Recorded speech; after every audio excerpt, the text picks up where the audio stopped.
there's a company called CloudROI that created something completely different.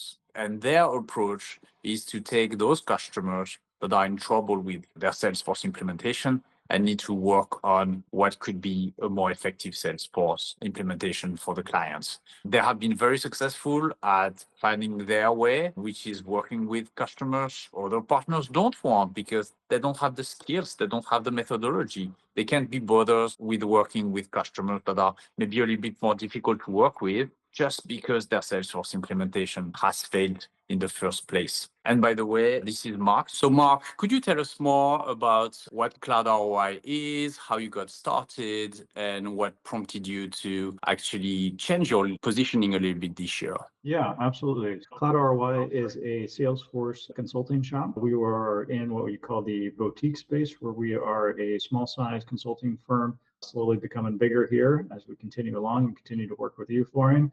We primarily focused in on what we call red accounts with Salesforce. We focus in on accounts at Salesforce that maybe had past issues with their Salesforce deployment, or the environment has decayed to the point where it's no longer useful for the company.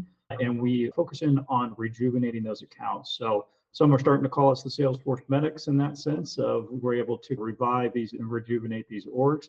And so we've been working to really push that messaging forward with Salesforce headquarters. And that's one of the reasons Oren, you and I engaged initially, was to determine how to position that properly. What has been the impact so far of building this specific Salesforce Medic methodology? Well, it was great. Florian, when you first engaged with us, you were actually one of the first ones to really pull together this idea of the Salesforce Medics approach. So that was huge and instrumental in our engagement with Salesforce headquarters.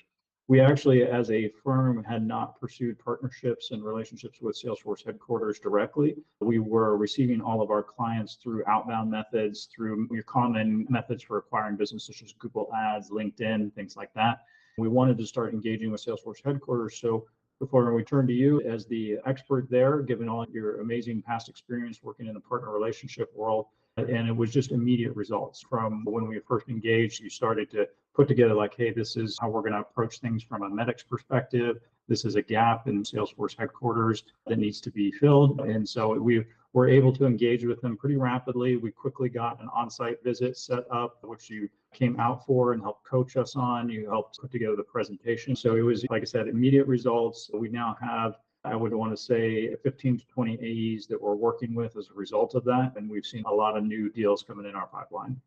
Thanks, Mark. That's fantastic. For the other maybe SI partners or ISVs here listening to you, if they want to engage with you, what are some of the engagements you'd be looking for? And how would you typically work with SIs or ISVs? Yeah, so when working with other SIs or ISVs, it just depends on the client. A lot of times we can come in and we can help with things such as deployments that may be going a bit awry. We've all been there with a implementation when something's going wrong or the team has not delivered on the features or capabilities. We come in, we can help white label for teams in some instances. In some instances, it's more prudent for us to come in as a separate partner and help with the engagement, potentially taking over portions of that engagement. And for potential folks who are ISV partners in terms of your app exchange providers, instead of just your consultants, the app exchange providers, we can help with the overall management and maintenance of the app, as well as installation and configuration on the client side. There are a lot of apps out there. A lot of them have complicated and long processes to get installed at a client site, as well as some of the maintenance that goes into that can tie into the overall configuration of the org. So sometimes it's best to kick that over to a consultant who knows how to handle that. So that way you don't spend time or waste time installing it in a client's org when you could be building out your app to make it better, doing more features, building out more features or capabilities on it.